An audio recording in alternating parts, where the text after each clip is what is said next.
intensa le cegó. Le dijo Pablo: Señor, ¿quién eres? Yo soy Jesús, le respondió. Levántate y entra a la ciudad, y lo que has de hacer se te dirá.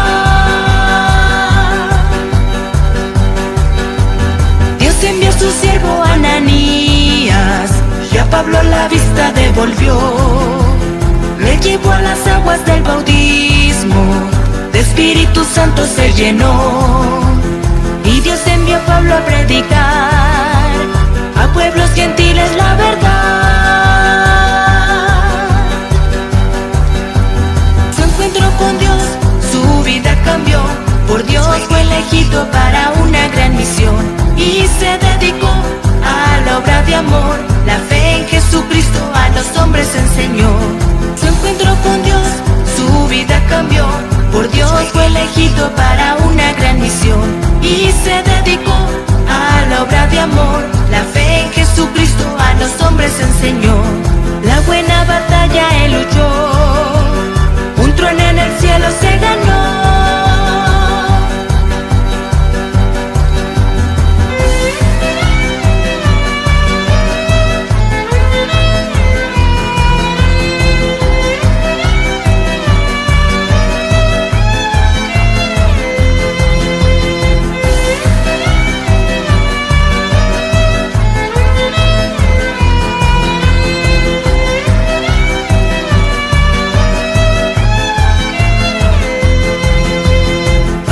Camino a Damasco, y una luz intensa le cegó. Le dijo Pablo: Señor, ¿quién eres? Yo soy Jesús, le respondió. Levántate y entra a la ciudad, y lo que has de hacer se te dirá. Dios envió a su siervo Ananías, y a Pablo la vista devolvió. Le llevó a las aguas del bautismo, de Espíritu Santo se llenó. Y Dios envió a Pablo a predicar a pueblos gentiles la verdad. Su encuentro con Dios, su vida cambió. Por Dios fue elegido para una gran misión, y se dedicó a la obra de amor. La fe en Jesucristo a los hombres enseñó. Su encuentro con Dios, su vida cambió. Por Dios fue elegido para una gran misión, y se dedicó a la obra de amor. La fe en Jesucristo a los hombres enseñó. La buena batalla él luchó, un trono en el cielo se ganó.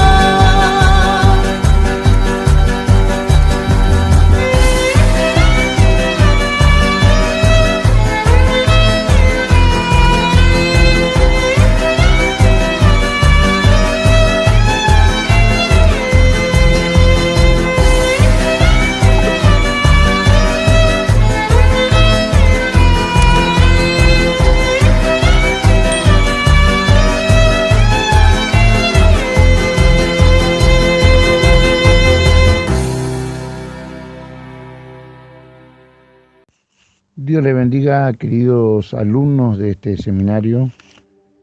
Gracias a Dios que nos da la oportunidad de tener esta segunda parte de la biografía del hombre más influyente del Nuevo Testamento, el apóstol Pablo. Así que vamos a estar introduciéndonos en la enseñanza del día de hoy. Gracias por la oportunidad que Dios nos da de poder estar compartiendo esta palabra de vida. Bueno, estuvimos viendo parte de la niñez, nacimiento, niñez y adolescencia del apóstol Pablo. Y lo que vamos a estar viendo ahora es parte de lo que es la juventud. Y en la parte de la juventud, indudablemente, uno va asentando muchas cualidades y va caracterizándose en lo que va a traer en la madurez, o lo que vamos a expresar en la madurez. Entonces, encontramos que el apóstol a través de su aprendizaje de la escritura de niño y su interés de los padres de que fuera alguien que enseñara la escritura, que enseñara la palabra, que guardara los principios de lo que era en aquel entonces la Biblia. Bueno, encontramos a un Pablo que tiene muchas características para que podamos observarlo. Primero, la Biblia nos narra que su apariencia era una presencia muy apreciable, ¿no? Pablo no era muy impresionante ni atrayente. Sus adversarios le echaban en cara que su presencia era poca cosa y su palabra era despreciable. En 2 Corintios 10:10, él mismo alude también a su exigua estatura corporal. 2 Corintios 10:12-14, su salud era débil. Pablo sufría una enfermedad que él mismo califica de aguijón en su carne, un bofetón de Satanás. 2 Corintios 12:7-9, es un sufrimiento doloroso, humillante y crónico, como lo confirma el propio Pablo en Gálatas 4:13-15. Entonces Pablo era una persona que con sus cartas podía uno hacerse una imagen, pero su presencia corporal otra. No es importante lo que puede transmitir nuestra imagen, sino lo que somos y nuestra esencia. Como cristianos podemos ser muy bonitos al exterior y muy hermosos, o de apariencia muy atrayente para las demás personas. Pero qué bueno es que podamos ser atrayentes en la palabra de Dios, que aunque estemos ausentes en cuerpo, la autoridad esté puesta en manifiesto en lo que hablamos, en lo que decimos, por la gracia de Dios. Esto nos enseña algo muy bonito, que muchos no temían a Pablo físicamente, pero sí temían a Pablo, a la escritura de Pablo, a la inspiración de Dios en la vida de Pablo, por medio de esas cartas tan tremendas, ¿no? Y tan importantes para nuestros días. Así que, bueno, más adelante estaremos hablando un poco del aguijón de la carne. Pablo poseía un temperamento de jefe, una voluntad de guerra, una constancia inquebrantable, un sentido por la iniciativa, extraordinaria capacidad de trabajo y resistencia, y un carácter conquistador. Su carácter era además apasionado, impetuoso, dominador, que se entregaba de modo total al amor o también al odio. Y esto lo podemos ver en la adolescencia de todo joven, ¿no? Que van marcando características de su personalidad. Indudablemente con los estudios de la niñez, con lo que influyeron sus padres, con las enseñanzas que recibió de Gamaliel, ¿no? Y con ese fanatismo de fariseo, se fue formando un carácter, se fue formando un temperamento, se fue formando el hombre Saulo, ¿no? Que fijémonos bien que los cambios, las transformaciones que Dios hace en la vida de Pablo, no es una transformación 100%. ¿Por qué? ¿A qué me refiero esto? De que el Señor guardó en Pablo ese temperamento de jefe, esa voluntad de hierro, ese celo inquebrantable por la ley, por guardar todas las cosas con énfasis, y le cambió el objetivo. Ahora iba a servir, ahora iba a estar amando, ahora iba a usar ese temperamento, ese carácter, ¿no? En la obra de Dios. Con esto nos enseña algo muy bonito en la vida de Pablo. No a todas las personas le va a cambiar su carácter ni su temperamento, sino que el carácter y el temperamento están puestos a la voluntad de Dios. Tienes que orar por tu temperamento, no para que quizás Dios lo cambie. Si es que hay que cambiarlo, Dios lo va a cambiar. Pero si es que no hay que cambiarlo, Dios no lo va a cambiar, y lo va a utilizar en el camino. Ahora, bien, con respecto a los temperamentos y los caracteres, porque Pablo utiliza expresiones a veces muy fuertes, pero también expresiones muy tiernas. Por ejemplo, a los Gálatas los trata de insensatos, que traducido a las nuevas versiones se dice tontos, y perdonen la expresión, estúpidos, tontos. ¿Y qué pastor llamaría a su congregación tontos o estúpidos, no? Creo que ninguno de nosotros nos permitiríamos, y si esa palabra es fuerte para hoy, imagínense lo que era hace miles de años atrás, ¿no? Pero sin embargo, Pablo tenía una razón por qué estaba enojado, porque los Gálatas habían comenzado en el espíritu y terminaron en la carne, algo totalmente inaceptable para un cristiano. Y Pablo, que había trabajado, les había enseñado, les había mostrado, los había bautizado, los había fundado la iglesia, ahora estaba dándose cuenta de que habían vuelto para atrás. No hay nada más peor que ver que un cristiano se vuelve para atrás. Nunca vuelvas para atrás, siempre tienes que ir para adelante. Puedes detenerte, puedes tomarte tu tiempo, pero nunca regreses para atrás, siempre para adelante. Y ese carácter que Pablo utiliza para expresarle, pero también vemos la contracara, ¿no? A los corintios, una iglesia muy complicada, muy difícil, donde les habla de hijitos, ¿no? Y habla de sufro dolores de parto como una madre. Entonces se expresa el temperamento de un hombre que era muy enérgico, capaz de llamar a Pedro, el líder de la iglesia, la roca que Dios había preparado para edificar su iglesia, lo llama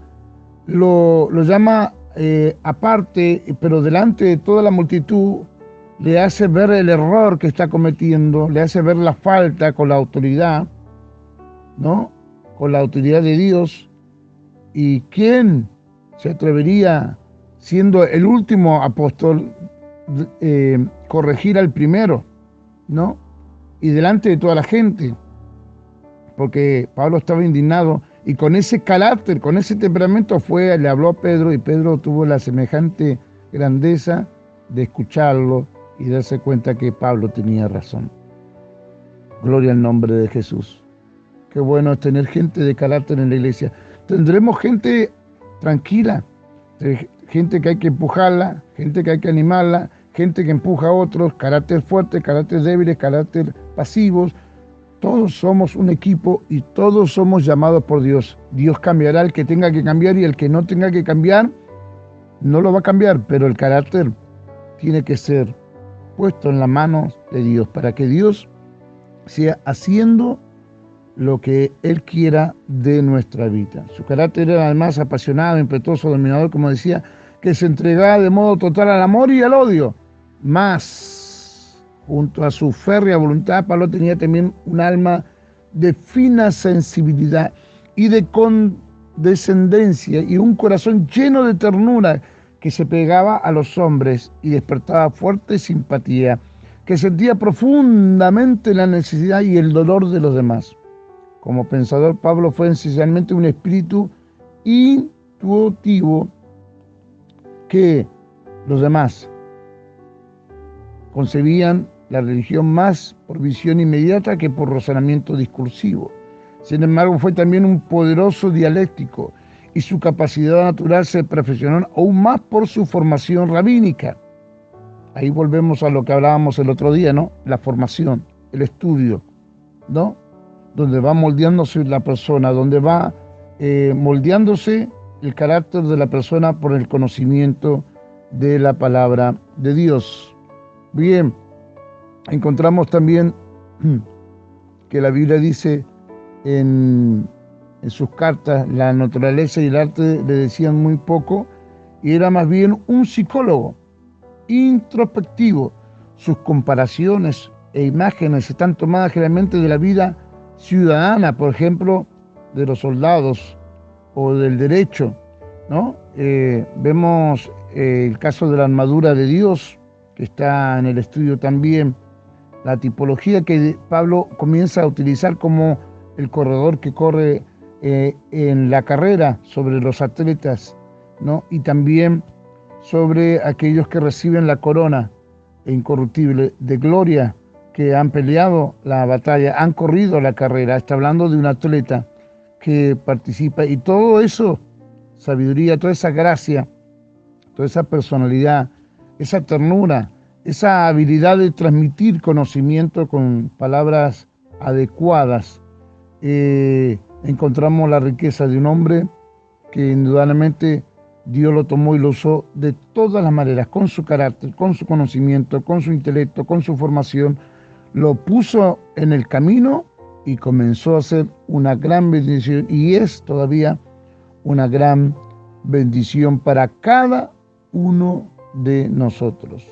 Pablo fue un escritor de ingenio que disponía de un vocabulario extenso y de un conocimiento sólido de la lengua griega. Su lengua es el griego corriente entre la clase culta de su tiempo, salpicado con numerosas expresiones tomadas de la versión griega, que era lo más común entre los judíos de la diáspora. Su estilo es cuidado, sus frases eran las más comunes entre los judíos. Su estilo era muy cuidado y sus frases se hallan muchas veces sobrecargadas de incisos, y hay ocasiones cuando se presiente más el estilo oral que el cultivo de la escritura. Ahora, pensemos en un momento, ¿no? Ya teniendo las cartas y teniendo toda la escritura del apóstol Pablo, hay algo que me apasiona mucho de su forma de escribir y su metodología para dirigirse a las personas. Lo que siempre le enseño a veces a los pastores.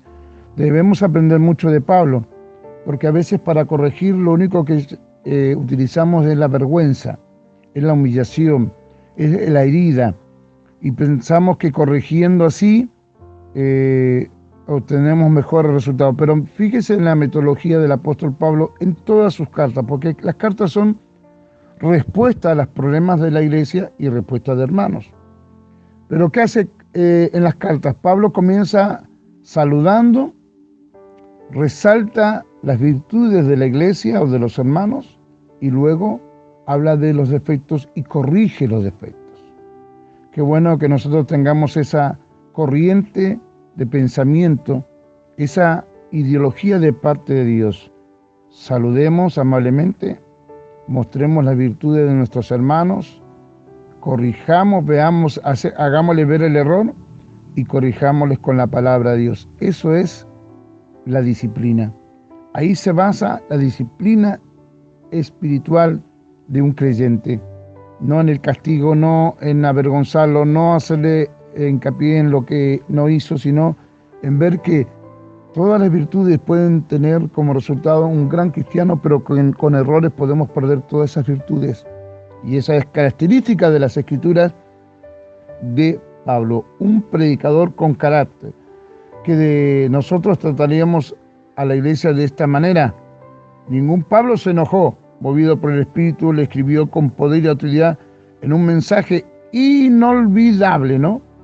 Y volvemos a la versión Biblia Cadosca israelita mesiánica, Gálatas 3:1. ¿Qué Gálatas tan estúpidos? ¿Quién los ha hechizado?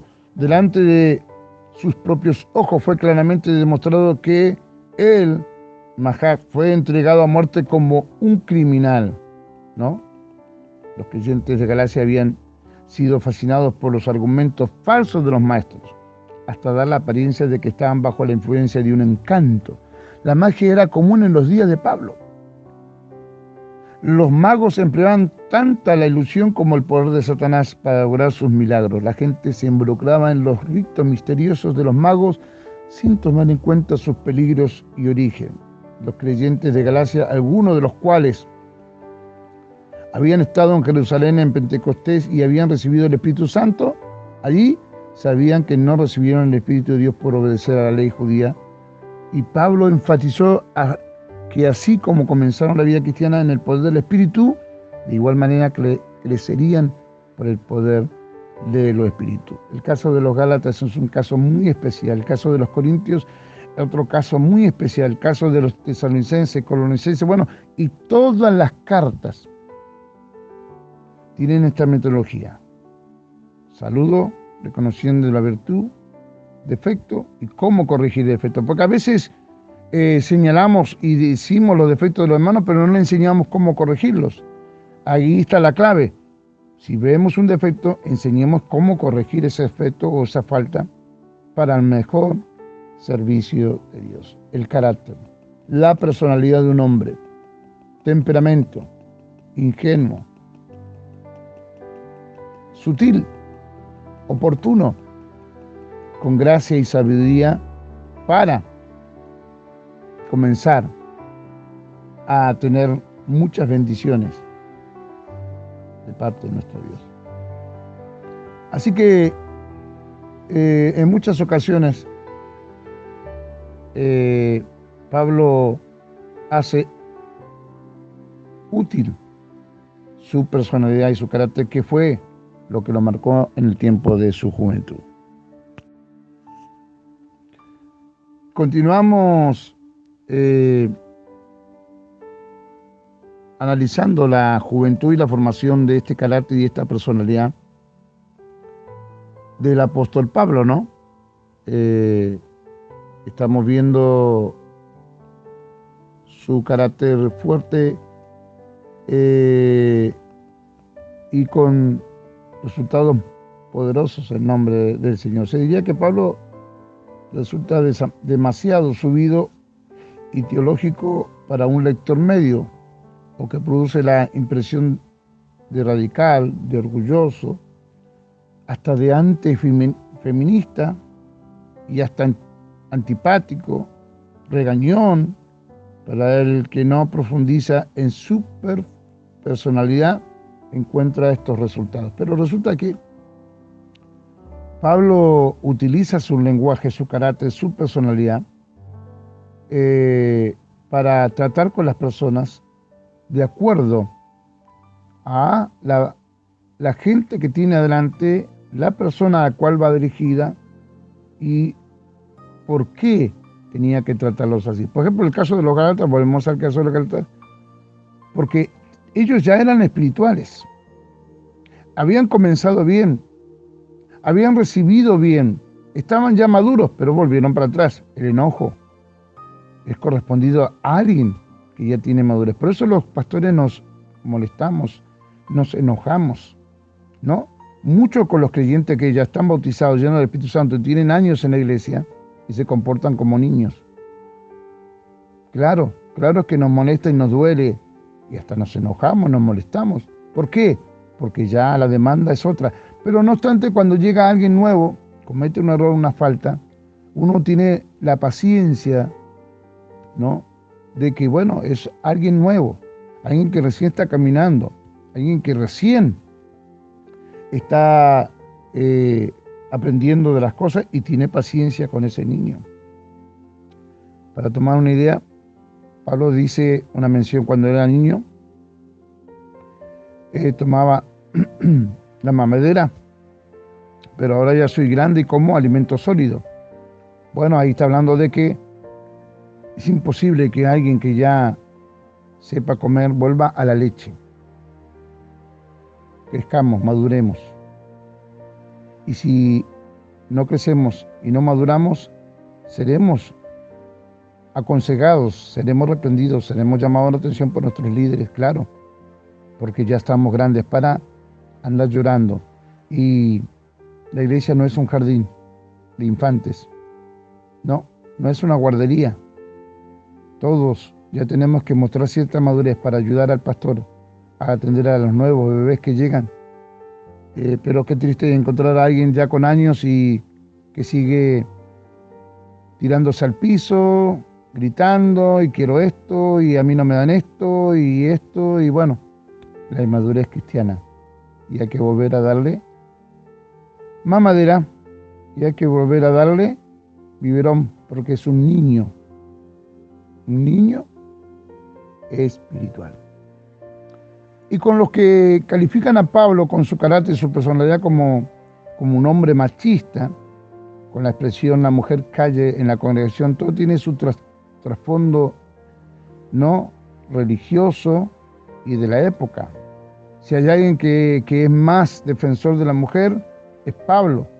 el hombre que usó a más mujeres en su ministerio es el apóstol Pablo. El hombre que logró identificar una ubicación de la mujer en todas sus facetas es el apóstol Pablo. Entonces no es un machista, sino que hay que saber interpretar las escrituras del apóstol Pablo. Cuando Pablo dice la mujer calla en la congregación, en la sinagoga se sentaban de un lado las mujeres y del otro lado el hombre. Y la mujer, cuando no entendía algo de lo que se estaba enseñando, le preguntaba a su marido y tenía que alzar la voz. Entonces se hacía como un desorden en la sinagoga. Y Pablo dice, la mujer calla en la congregación y luego en su casa le pregunta a su marido. Está hablando de un orden, nada más que de un orden, no de que la mujer no tiene derecho a hablar o a preguntar. Y muchos hablan de un orgulloso, ¿no? De un hombre que tiene expresiones como de soberbia, de orgullo, ¿no? Ser imitadores de mí como yo lo soy de Cristo. Pero él no está hablando de una soberbia, él no está hablando de un orgullo, sino que él está hablando de que él tomó una decisión. Seguiré a mi Señor, lo invitaré a él, seguiré sus pisadas, seguiré su camino. Y todos aquellos que también quieran ser como él, hagan lo que yo hice. Humíllense, renuncien y sigan a Cristo. Entonces, cuando analizamos mucho la personalidad del apóstol Pablo, encontramos muchas riquezas. Y nos encontramos nosotros atraídos por esa forma y esa manera de cómo se dirigía y cómo utilizaba su temperamento para el servicio de Dios. Quiero leer el texto de Gálatas 1:1. Les escribo yo, el apóstol Pablo, no fui nombrado apóstol por ningún grupo de personas ni por ninguna autoridad humana, sino por Jesucristo mismo y por Dios Padre, quien levantó a Jesús de los muertos. Estoy leyendo Gálatas 1:1 de la Biblia Nueva Traducción Viviente. Me encanta esta traducción en estos párrafos donde podemos encontrar, donde Pablo reconoce que él no es nombrado por ningún otro más que por Dios. Y que la autoridad que tiene no es humana, sino que proviene de Dios. Que nosotros también tengamos ese mismo poder y esa misma autoridad, ¿no? Y ese mismo reconocimiento que viene de Dios. Él es el que nos ha nombrado. Él es el que nos ha dado la autoridad de parte de Dios. La gloria sea para el Señor Jesús. Así que encontramos un hombre que va avanzando en sus años y va mostrando definidamente su carácter y su personalidad, que serán una de las razones por las cuales Dios lo tomó y lo usó de una manera especial para hablarle a reyes, para hablar con mujeres, para hablar con grandes maestros, para hablar con gente que no conocía a Dios, para hablarle a gente que estaba en la sinagoga, para hablarle a hechiceros, para hablarle a personas que estaban en la idolatría. Me gusta la expresión cuando ve los altares, ¿no? Y observé que hay un altar que dice con esta inscripción, al Dios no conocido, ¿no? Esto habla de un hombre que era muy observador y que todo lo que observaba lo guardaba para luego utilizarlo como un mensaje, como un gancho, para así decirlo, para hablar de Dios. Qué bueno que nosotros también a veces somos tan torpes los del nombre, lo único que pretendemos es meterle el nombre, ¿no? Pero qué bueno poder hablar de otros temas, como en el caso del apóstol Pablo, está hablando de esos altares, ¿no? Parece que pasó por un lugar donde había muchos altares y comenzó a hablarle a la multitud de esa ciudad y de ese sitio donde había muchos altares y que él podía estar leyendo cada uno de los altares, se tomó el tiempo de leer cada altar, pero que en uno le llamó mucho la atención, y ahí, ese altar y esa expresión, y seguramente todos los que estaban escuchando conocían ese altar, que tenía esa inscripción, al Dios no conocido, a este es el que yo sirvo y a este es el que yo predico. Qué gancho tremendo. O sea, le está diciendo, ustedes mismos se encargaron de levantar un altar por si había alguien que no conocían, y aquí yo se los presento en este tiempo. Y ahí comienza a hablar un hombre sabio, un hombre inteligente, un hombre con carácter, un hombre con sabiduría, un hombre que sabe colocar las palabras en el momento exacto y sabe cómo llevar a la gente a escuchar la palabra del Señor Jesús. Así que se cree que Saulo no llegó a conocer a Jesús, pero sí sabía de su ministerio y sí conoció seguramente muchas enseñanzas de Jesús. Pero en lo que podemos encontrar que el Señor utilizó al apóstol como un instrumento muy, muy especial y muy fino. Especial para tratar con reyes, gobernantes y con muchas personas importantes de la época. Así que podemos entender que la enseñanza de hoy nos habla mucho de nuestro carácter, nuestra personalidad, de cómo podemos ser utilizados por Dios, de cómo podemos dejarnos moldear por Dios. Uno de mis primeros libros que leí, el primer libro que leí en mi vida cristiana, y por eso me hice pablista. Mis hijos me han puesto así, que soy pablista, y bueno, quedó así. Ellos me dicen que son davicistas porque ellos son músicos, entonces... Pero bueno, el primer libro que leí y que me llevó a lugar de admirar al apóstol fue Primera de Corintios. Y hay algo que yo no entendía. ¿Por qué un hombre, por qué un pastor, un líder tan despreciado, con tantos problemas en la iglesia? Había 4 divisiones en Corintios y solamente una estaba con Pablo. ¿Cómo podía un hombre, siendo que tenía el rechazo de la 4ª parte de la congregación, poder decir, poder amarlos, poder quererlos, poderles tener la paciencia y hablarles, ¿no? Y aconsejarles? Solamente para esa iglesia de Corintios un Pablo era necesario. Así que Dios nos esté bendiciendo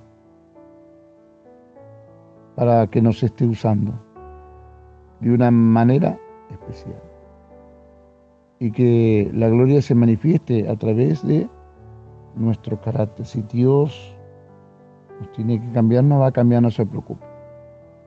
Pero necesitamos gente de carácter en la iglesia también. Necesitamos gente con personalidad en la iglesia. A veces ocurre lo que ocurrió con el apóstol Juan, ¿no? Acuérdense que era tan hiperactivo que golpeó en una casa y comenzó a hablar el evangelio, lo rechazaron, no le abrieron, y él le pidió, manda fuego y consúmelo, Señor. Pero luego, en la transformación que Dios hace, es uno de los grandes apóstoles que habla tanto del amor de Dios. Qué cambio, ¿no? Sin embargo, en el apóstol Pablo dejó esa personalidad, dejó ese carácter, dejó esa pasión, solamente que la cambió de rumbo. Ahora iba a ser para Jesús. Gloria al nombre del Señor Jesús. Bueno, llegamos a la parte donde comienza las experiencias con Dios, ¿no? Pablo había oído la noble defensa de Esteban. Pablo había visto brillar su rostro como la de un ángel, porque él fue testigo en la cámara del consejo. Lo había visto arrodillarse en el campo de la ejecución y lo había visto también, aleluya, orar por sus asesinos, ¿no? Y creo que nosotros podemos reconocer que las cosas que nos pasan en nuestra vida, las experiencias que nos pasan, quedan grabadas en nuestro ser. Ahora, pueden ocurrir cosas malas y cosas buenas. Las cosas malas, en la presencia de Dios podemos curar nuestras heridas, ¿no? Pero lo que creo yo que nunca debemos olvidarnos. Sí superar las cosas, pero no olvidar. Y Pablo superó, ¿no?, ser testigo de la muerte de Esteban, de cómo sucedieron todas las cosas, de cómo participó indirectamente en la muerte de ese gran hombre de Dios, ¿no? Y seguramente lo marcó para el resto de su vida porque si bien lo había superado, no se lo había olvidado. ¿Parecían esa gente enemiga a Dios? Habiendo penetrado en sus hogares para llevarlos a la cárcel, adquirió algunas ideas acerca de la vida social de los cristianos. Porque cuando uno tiene un adversario, tiene que conocer a su adversario. Y Pablo comenzó a conocer a sus adversarios, los cristianos, a los que él tenía como enemigos acérrimos. Por ejemplo, sabía que en Damasco se encontraba un grupo importante de ellos. Sabía que ahí se encontraba una gran formación de estos hombres. Así que Pablo comenzó a aprender, a investigar con su celo, con su pasión, con su manera de pensar. Trabajó en el estudio de sus enemigos y comenzó a aprender cómo vivían esos cristianos. La pregunta es: ¿qué hizo el joven Saulo con las ropas de Esteban? ¿Sabe qué yo creo? Aunque la Biblia no lo dice y la historia secular tampoco da mucho informe, creo que guardó esas ropas. Las guardó y las tuvo como un recuerdo. Antes de conocer a Cristo, como un trofeo. Después de conocer a Cristo, como una responsabilidad. Porque murió un joven Esteban, pero estaba por crecer otro, mucho más importante que Esteban y mucho más útil que Esteban. Saulo de Tarso, el hombre que Dios estaría tomando como instrumento en sus manos para mostrar su evangelio a los judíos y también a los gentiles. Lindo pensamiento. Cuando algo muere en Dios, algo mucho más grande crece en Dios. Bendiciones, queridos hermanos, que podamos nosotros recordar las cosas que quedaron de nuestra vieja vida, que quizás fueron trofeos de maldad, pero que hoy nos conllevan a recordar esas cosas como me es necesario predicar el Evangelio. ¡Ay de mí si no anunciar el Evangelio! Que Dios nos ayude y comprendemos ahora el por qué de esta preparación. ¿Por qué?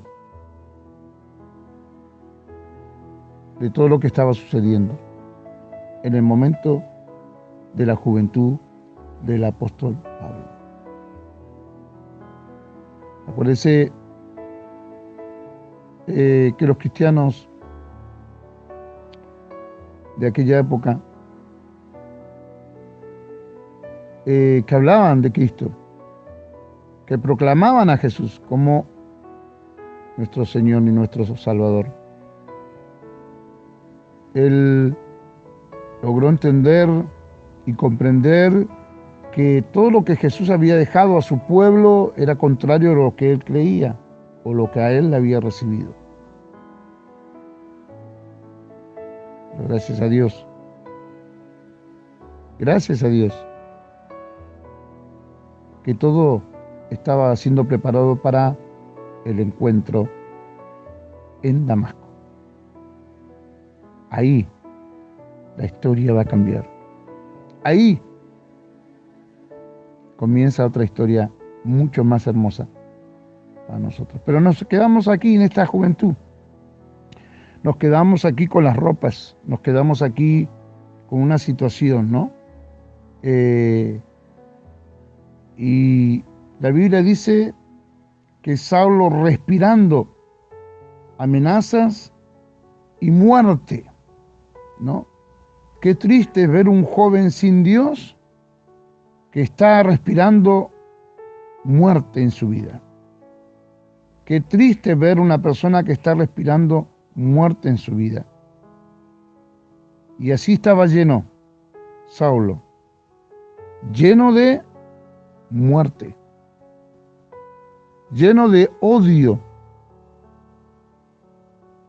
No nos preocupemos por los jóvenes que están llenos de drogas, de odio, de rencor, de una vida acabada, porque pueden tener un Damasco, porque hay una oportunidad en Cristo Jesús, porque Dios puede hacer algo grande y maravilloso. No te preocupes por tu esposa, no te preocupes por tu esposo, no te preocupes por tu familiar.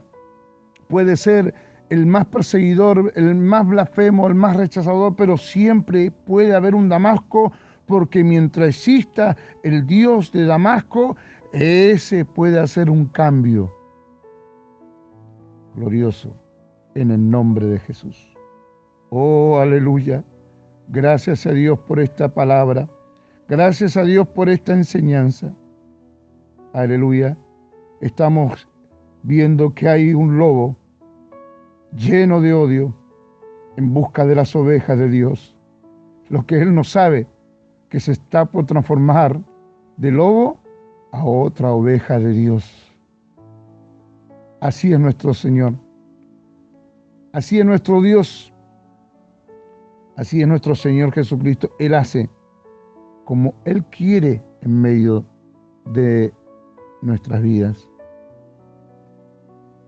¿Será que este tiempo de la juventud de Saulo, ¿no?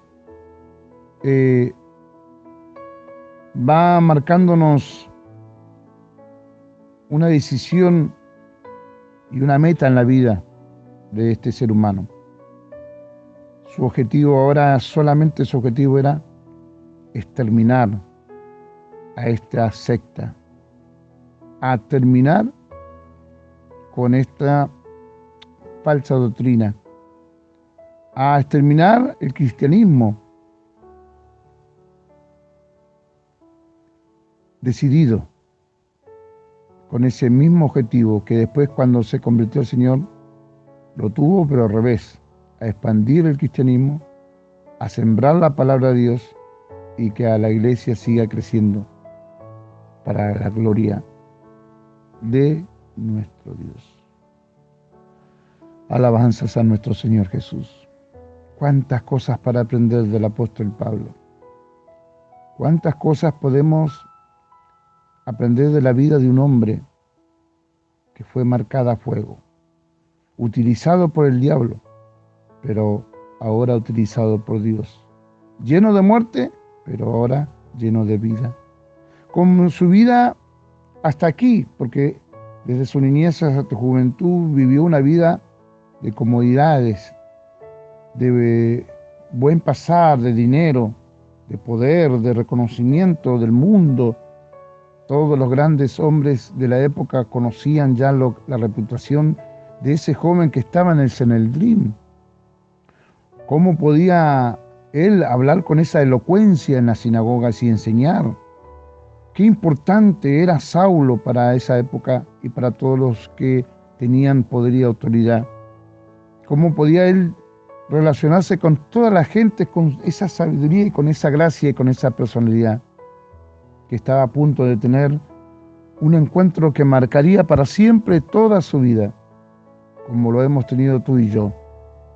Con otras formas, de otra manera, ¿no? Quizás con un luz, no con un caballo, no con un ejército, ni presidente cristiano, pero todos hemos tenido un encuentro con Dios. Todos hemos tenido un encuentro con Dios, donde Dios ha tratado con nuestra vida de una manera especial, donde se cambia todo 180 grados, en el caso mío católico, apostólico romano, y ahora soy servidor de Jesucristo, por la gracia de nuestro Dios. Sacado del mundo con mis 17 años, en los vicios, en los placeres del mundo, para ahora vivir en los placeres de nuestra obra de Dios y en la voluntad de Dios, y ocupado en extender el reino de los cielos. Qué lindo es poder recordar los tiempos de nuestra ignorancia, ¿no? Qué lindo es poder recordar. Y si hay alguien que recuerda constantemente todo su pasado, es el apóstol Pablo. Yo fui perseguidor, yo fui y hice esto, yo hice aquello, yo... Y hermano, presta atención a algo muy importante, que es lo que vamos a ver ya en las próximas clases y que nos va a llamar mucho la atención. Y creo que nos llama mucho la atención porque si bien se reitera, hay un propósito en esa reiteración. 3 veces describe la Biblia la conversión de Saulo. 3 veces.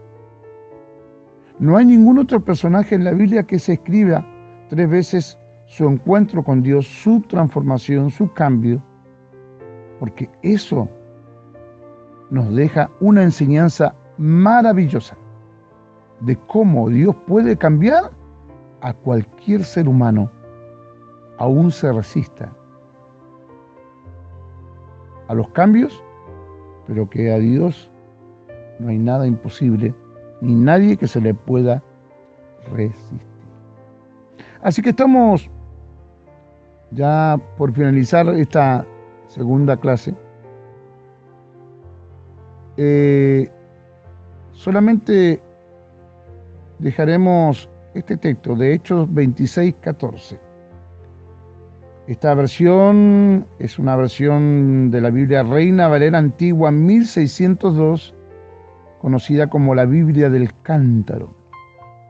Y me gustó esta traducción porque está bastante clarita y dice así de la siguiente manera, queridos alumnos: y habiendo caído todos nosotros en tierra, oí una voz que me hablaba y decía en lengua hebraica: Saulo, Saulo, ¿por qué me persigues? Dura cosa es dar coces contra los aguijones. Estamos ante la antesala de la conversión de Saulo. Hasta aquí llega el joven. Y lo que me gusta es cómo Dios comienza a tratar con él en este encuentro. Pero hasta aquí encontramos a un joven que no tenía conocimiento del verdadero Dios, tenía una religión. Y aunque sabía muchos idiomas y mucha preparación, Dios le habla en hebreo, como judío lo habla. Lo trata como fariseo y le dice: Saulo, Saulo. Y le hace una pregunta. Cuando hay una pregunta tiene que haber una respuesta. Tiene que haber una razón.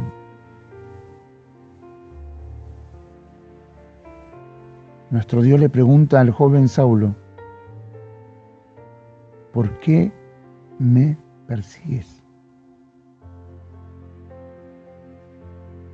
Y cuando vemos que todo el ejército que iba con él en busca de los hermanos ahí en Damasco, se cree que toda esta situación se dio antes de entrar a la ciudad, en el camino a Damasco, en el desierto. Y que todos cayeron a tierra. Pero solo él escuchó la voz. Y solo él escuchó la lengua hebraica. Y solo él escuchó la pregunta y la reflexión tremenda de Dios. Dura cosa te es dar cosas contra los aguijones. En pocas palabras, te estás lastimando a ti mismo. Lo único que haces es lastimarte. Ya estaremos viendo lo que será los aguijones, porque a veces leemos y no entendemos. Y los aguijones tienen su significado, ¿no? Y no es el aguijón del animalito, ¿no? Ese que tiene veneno. No es ese aguijón. Cuando está refiriéndose a esta porción de la Biblia, está hablando de los aguijones, que eran aquellos instrumentos donde se dirigía un caballo. ¿Cómo se le amonestaba a un caballo? Y hay unos dibujos acá en el estudio. Acuérdense que la editorial Alumnos ya tiene el estudio preparado, que una vez que termine la pandemia podemos imprimirlo y sacarlo a la venta. Ya en poco tiempo estaremos poniéndole precio. 100 hojas de estudio, con láminas, con dibujos, con informes, con datos. Y dentro de esos dibujos, de esos datos, está el aguijón. Va a haber fotos de lo que era un aguijón, que no tiene nada que ver con el escorpión, ¿no? Y que estaba dando un dolor, un sufrimiento al animal para que se dirija al lugar que el dueño, que el amo o el que los tenía montado, lo dirija, ¿no? ¿Por qué me persigues? Yo soy el que estoy contigo, yo soy el que te dirijo. Lo único que estás haciendo es lastimarte si no me obedeces. Dios nos bendiga, Dios nos guarde, y creo que la próxima clase va a ser una de las más lindas de esta historia.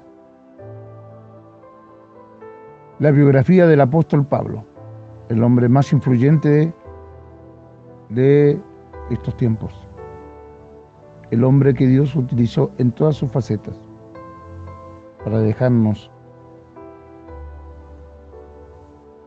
los evangelios. Nos enseñan, las cartas nos hablan y nos dejan muchas cosas lindas para nuestra vida cristiana. Que Dios nos esté bendiciendo, queridos alumnos. Que Dios nos esté guardando. Ahora, ya para ir finalizando en este último audio y ya dejarnos para el pie para la próxima clase del día lunes, encontramos que Dios también tiene un plan, y en ese plan involucra a un grupo de personas, no solamente a Saulo y a todos los que iban con él. Dios prepara un Ananías. Era un hombre propio, masculino, de origen hebreo, y significa Yahvé es piadoso. por lo que tiene el mismo origen que Juan, favorecido del oro, favorecido del Señor.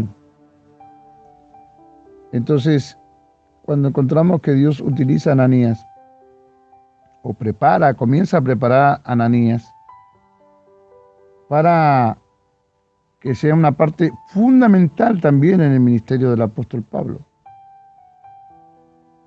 Y no nos cabe la menor duda que Ananías era un discípulo de Jesús que estaba en la base de Damasco junto a los hermanos, organizando la expansión del Evangelio. Y que fue el hombre que escogió Dios para que obrara en la restauración de la visión de el joven Saulo de Tarso, conocido más tarde como el apóstol, y que le proporcionaría instrucciones adicionales en el camino del Señor.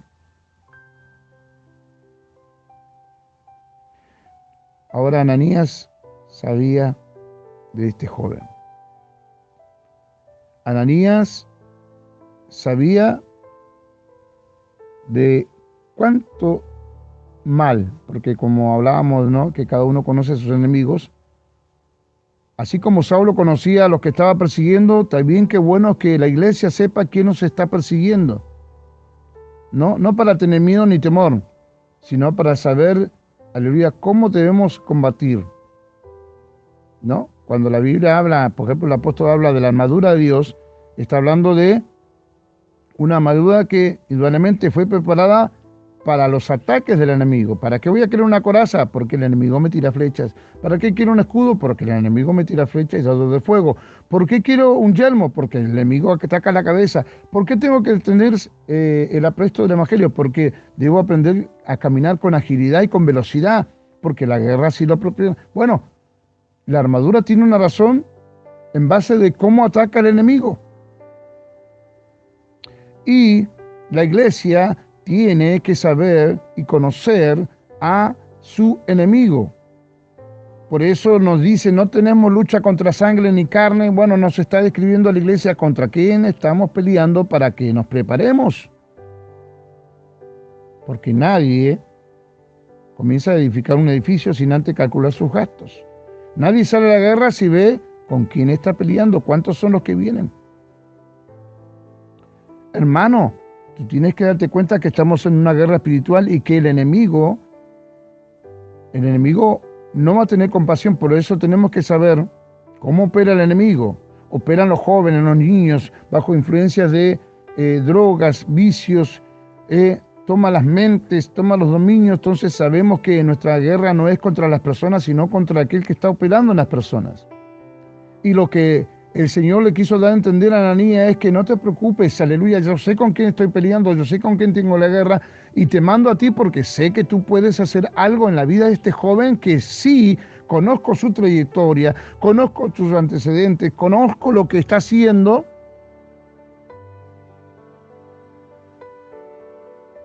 Pero te necesito a ti para que vayas.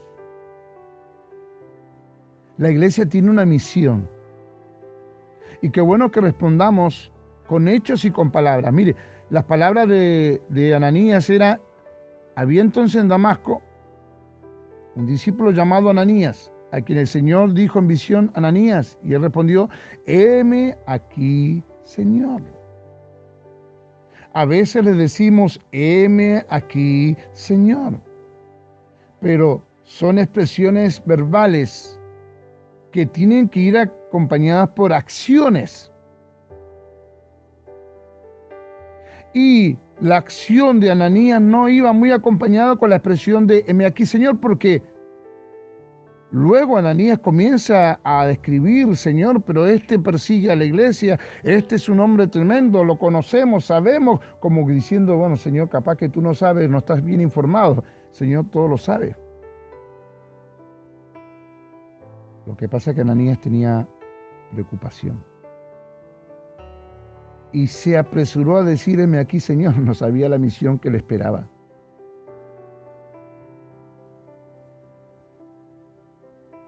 cuando le dice, heme aquí, Señor, y comienza la instrucción del Señor Jesús para decirle, tienes que ir a encontrarte con un joven que se llama Saulo.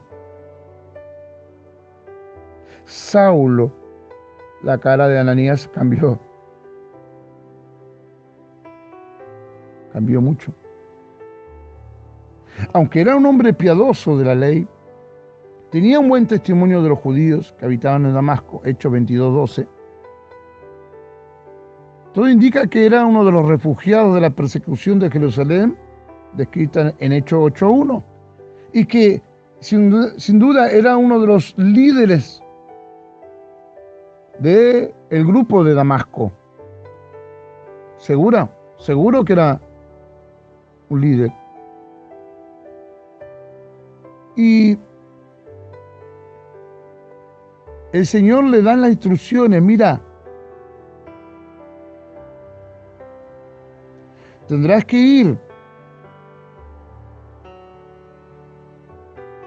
a la calle derecha y preguntar en la casa de Judas por uno llamado Saulo de Tarso, Hechos 9:11. Pero Ananías objeta que Saulo había estado persiguiendo a tus santos. Pero ahí le informa. Mire, a veces cuando le decimos, vemos, Señor, desconocemos los planes de Dios. Desconocemos lo que Dios va a hacer. El Señor le dice, tienes que ir, porque este es un instrumento escogido para llevar mi nombre en presencia de los gentiles. Y mira, no solamente de los gentiles, sino de los reyes y de los hijos de Israel. Hechos 9:15.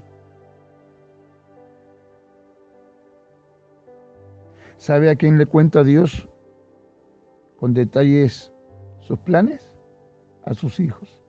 Y a veces cuando decimos, heme aquí, y no lo comprendemos, no lo entendemos, Dios se toma su tiempo para explicarnos, tranquilo, este llevará mi nombre, este va a hablar a reyes, y este va a hablar aún a los judíos, y va a ser el que va a llevar mi presencia a los gentiles. Lo que en esa época era algo impensable.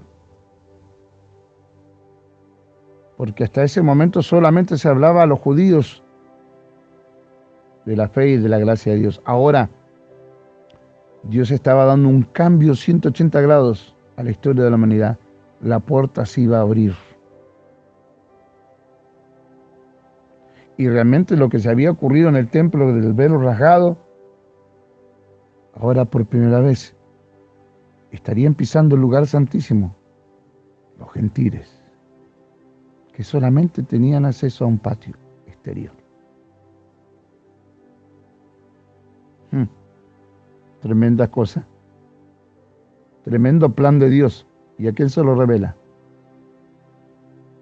Antes de hablar con Saulo y antes de tener un encuentro con él, se lo revela a Ananías, un hombre piadoso, un hombre temeroso de Dios. Aleluya. Ojalá que podamos ser los Ananías de este tiempo donde Dios nos revela sus planes, donde Dios nos revela sus proyectos, aún con nuestras preocupaciones y nuestros miedos. ¿Sabe qué? Cuando escuchamos la voz de Dios nos quedamos tranquilas.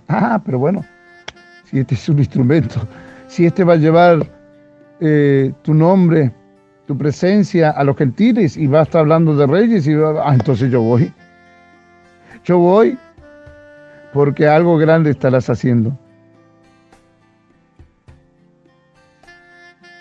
Gloria al nombre de Jesús.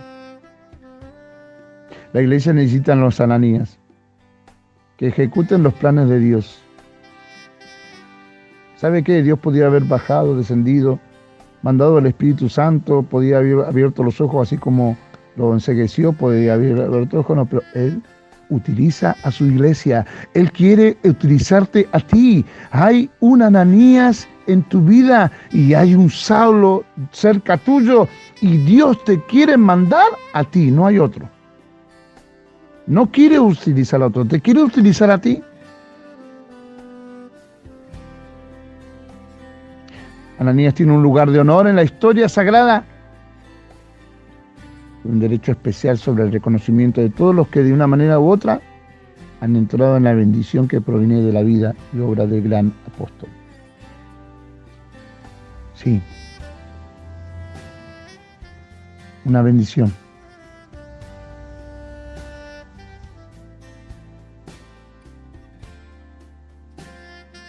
Según cuenta la tradición católica, en la escritura de Hipólito de Roma, Ananías fue martirizado en Eleuterópolis. Lo mataron.